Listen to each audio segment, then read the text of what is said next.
Chapter 13, Planning for the Future. Remember, Mom said, looking at Bat in her rearview mirror, Lawrence is the boss, okay? You do what he says. They were on their way to Mom's vet clinic. The first week of summer, Bat and Janie had spent the mornings at home together while Mom worked. But this week, Janie was taking a class at the pool, and Bat got to go to a clinic with Mom. To the clinic with Mom. What if he tells me to let all the dogs out of their pens? Bet asked. Lawrence would never do that. You know he wouldn't. I know, Bat said. But what if he does? Mom smiled. Do whatever Lawrence says, within reason, okay? Okay, Bat answered.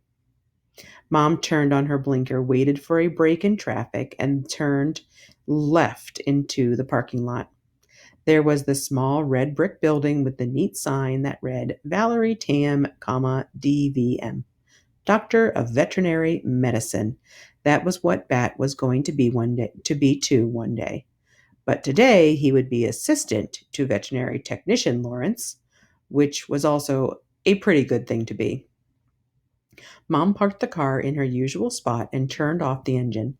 Bat, whose hand had been resting on top of Thor's carrying case, unlatched his seatbelt, opened his door, and scooted out of the car, bringing Thor with him. He's getting heavy, Bat told Mom as they headed for the clinic's front door. He's getting big, Mom agreed, but Bat was glad that was all she said. He was in a particularly good mood, and he didn't need any reminders that Thor was almost old enough to be released. The low brick building had a heavy glass door which Mom opened. Bat angled through it, being careful not to bang Thor's carrying case on the way in. It was difficult for Bat to put into words the feelings he had about the veterinary clinic. It was a lot of wonderful feelings mixed together like soup ingredients. He could feel his face stretching into a grin as he looked around the clinic waiting room. It smelled like lavender and peppermint because of the cleaning spray they used to clean up pet accidents. Then the phone rang and Suzanne answered it from her spot behind the counter. Dr. Tam's office, she said cheerily. And that made Bat feel proud because Dr. Tam was his mom and this was her clinic. From somewhere in the back, Bat heard a dog bark, and that made him feel excited because it reminded him that this building was full of animals, and there was nothing that Bat loved more than animals. Suzanne finished her phone call and said, Good morning, Dr. Tam. Good morning, Bat. Good morning, Thor. Bat lifted Thor's carrying case and set it on the counter so that Suzanne could get a good look at the skunk kit, who was awake and rustling around. She rubbed her fingers against the mesh door to scratch Thor's face. He pressed his leathery dark nose flat against it and sniffed her hand. My, what a handsome skunk you are, Suzanne said admiringly. That was something Bat really loved about coming to the vet clinic. Everyone here loved animals almost as much as Bat did. My dad's new friend's name is Suzette, Bat told Suzanne. Oh, said Suzanne, that's almost the same as my name. Almost, Bat said. Your dad has a new friend, Bat, his mom asked. He nodded. We met her at the donut shop, but only for a minute because Janie felt sick, and we took our donuts back to Dad's apartment and ate them there instead. Janie didn't tell me she felt sick when you guys were with your dad, Mom said. She felt a lot better when we got back to the apartment. Bat said she ate 2 donuts. Bat looked up at Suzanne and saw that she was looking at his mom with her eyebrows raised in 2 arches. Don't worry, he said. I don't think it was contagious. I feel fine. Suzanne looked at him and smiled. Thank you, Bat. I'm not worried about getting sick. Mom cleared her throat. Oh, okay, she said. Let's head back to the kennels. Suzanne, do I have any messages? Suzanne handed Bat's mom a small stack of thin rectangular yellow sheets. Thank you, Mom said, and she pulled open the door that led into the back. Bat picked up Thor's carrier and followed her through the door, watching as she took her white coat from its hook, just like she always did, and put it on. He read the words embroidered on it, Dr. Tam, DVM, and he let himself imagine that he was the one putting on the coat for a day of seeing patients. When I grow up and become a vet, Bat said, maybe we can both work here, and we could put a second hook on the wall, and we could hang our coats next to each other's. And it wouldn't matter who wore which coat because we would both be Dr. Tam DVM. Mom's fingers were buttoning her coat, but they stopped when Bat spoke. She reached over and put a hand gently on top of his head, a warm, soft weight that Bat liked. "There is nothing that would make me happier," she said. Bat had his mom's warm hand on his head, and Thor's carrier in his hand, and a whole day of helping at the vet clinic in front of him. He took in a deep breath of lavender peppermint, and he felt wonderful. Chapter 14. An Assistant's Assistant. In the back room in the front row of kennels, Lawrence stood looking over a list on a clipboard. He had a pencil in his hand. "Hi, Lawrence," Bat said. "We're here." Lawrence looked up and smiled. "Bat boy, I've been looking forward to seeing you and Thor. I haven't gotten to babysit him since summer started." "It's been nice staying home," Bat said. "I've had lots of time to work with Thor. I'm trying to clicker train him." "Are you?" Lawrence said. "How's it going?" "Pretty good. I can get him to wait for a treat for 10 seconds or so." Said Lawrence. "Are you sure it's a good idea to spend time training him? After all, pretty soon he's going to be out on his own." Bat changed the subject. "What are we going to do today?" Lawrence looked at his list. "Let's see. Mrs. Herrera will be dropping off Pumpkin this morning for a bath and a nail trim. Want to help me with that?" "Yes," said Bat. "It will take at least 2 people to give Pumpkin a bath. He's enormous." "He's too big for the wash basin," Lawrence agreed. "We'll have to use the big tub." "I think he's pure mastiff," Bat said happily. He took Thor's carrier over to the far kennel, where Lawrence had already laid out fresh towels for him. He set the carrier on the ground and unzipped its door.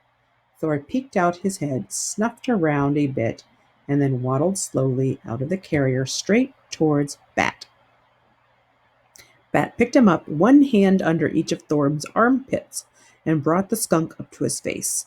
"Hello, little buddy," he whispered, and then he kissed the very beginning of Thor's white stripe just above his leathery dark nose. Thor nudged Bat's face with his nose and tucked his head into the crook of Bat's neck. So Bat hugged him close and rocked a little, the way that Thor liked. Now think about doing that to a skunk. "Wow," said Lawrence. "Thor really does like you." "I like him too," Bat answered. "Well," said Lawrence, "we all like Thor, but he never snuggles with me like that when I'm taking care of him."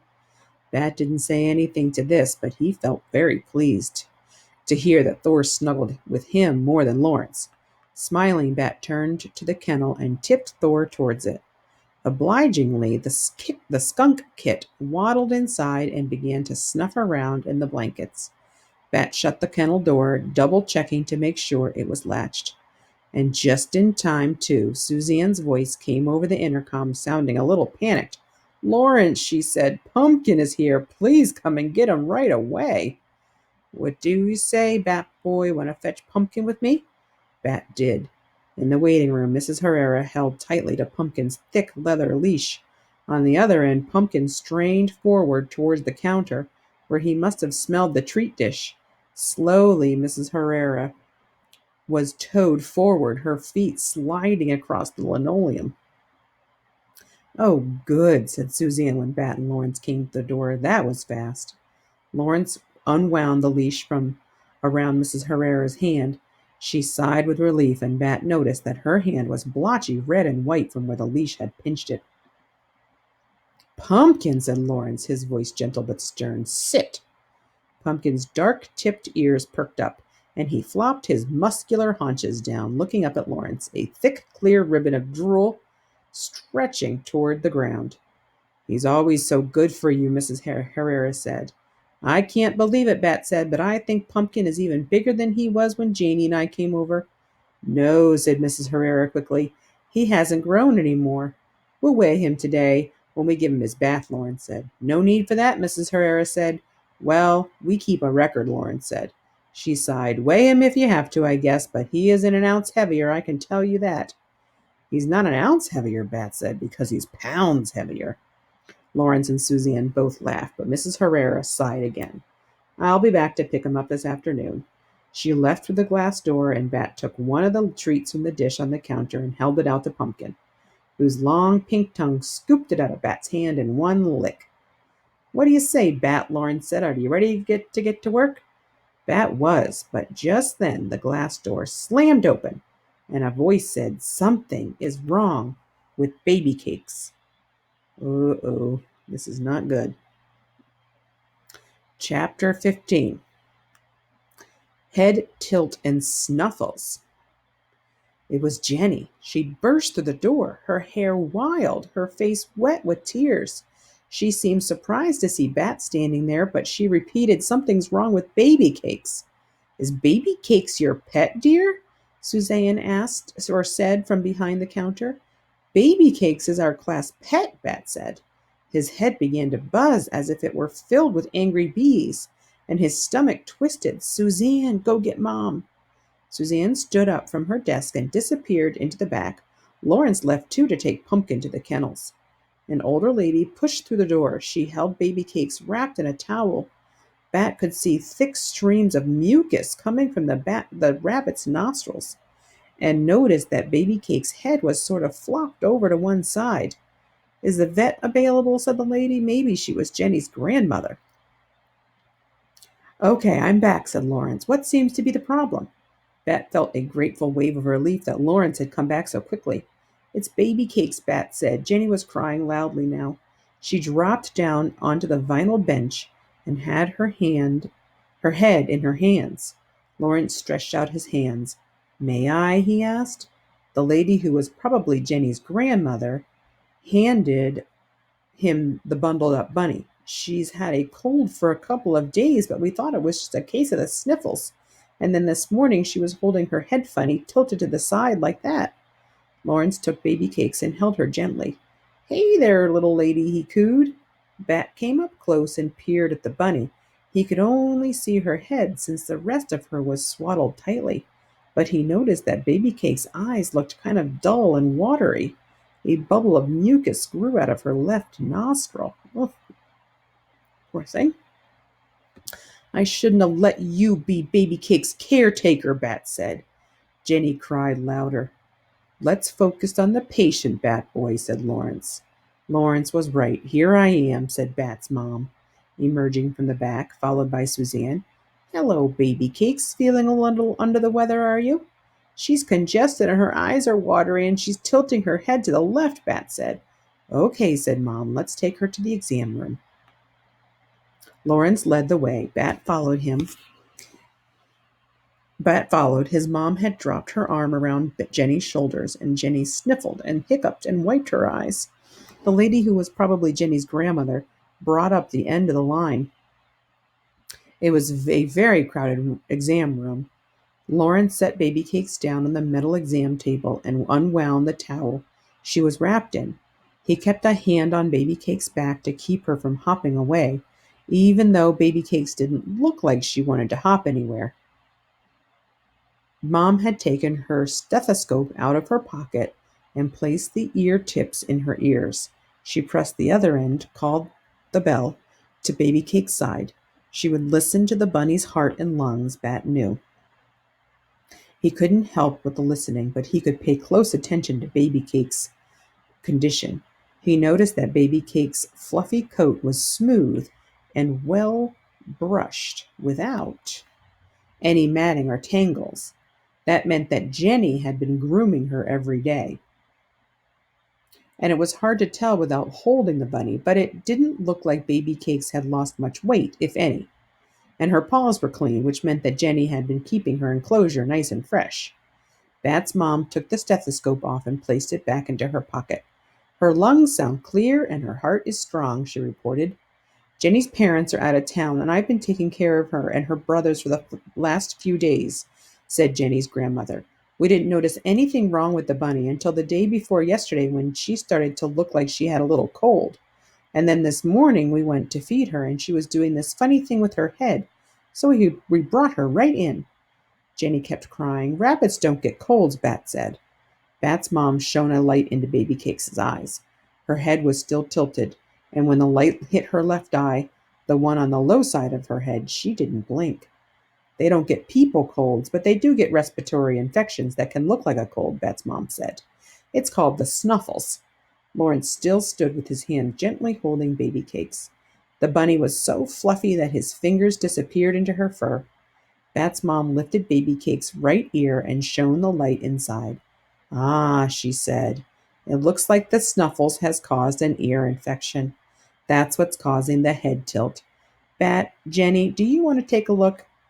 Bat did. He walked over to the exam table and peered into Baby Cake's ears. It was red and swollen looking. Is she going to be okay? Cried Jenny. Bat's mom turned off the light and stroked Baby Cake's tilted head. I think she'll be fine, she said. We'll keep her here for a few days to monitor her and start her on a course of antibiotics. She'll need eye drops for her left eye, too. She won't be able to blink that eye until her head tilt resolves. Bat was right, Jenny said quietly. I shouldn't have been the one to take Baby Cakes home. It was my fault she's sick. Bat looked again at Baby Cake's smooth, tangle-free coat, her clean, unstained feet, her nice, plump body. You're a good caretaker, he said. You've taken good care of Baby Cakes. Jenny wiped her eyes. They were red and swollen, and her nose was dripping. Baby Cake's coat is brushed, and her feet are clean, and she's been well fed, he continued. It's not your fault she's sick. Jenny took a deep, ragged breath, and then she smiled. Thank you, Bat, she said. That was nice of you to say. I said it because it's true, Bat answered. Okay, we'll stop here and we'll see what happens next. Thank goodness Baby Cakes is fine.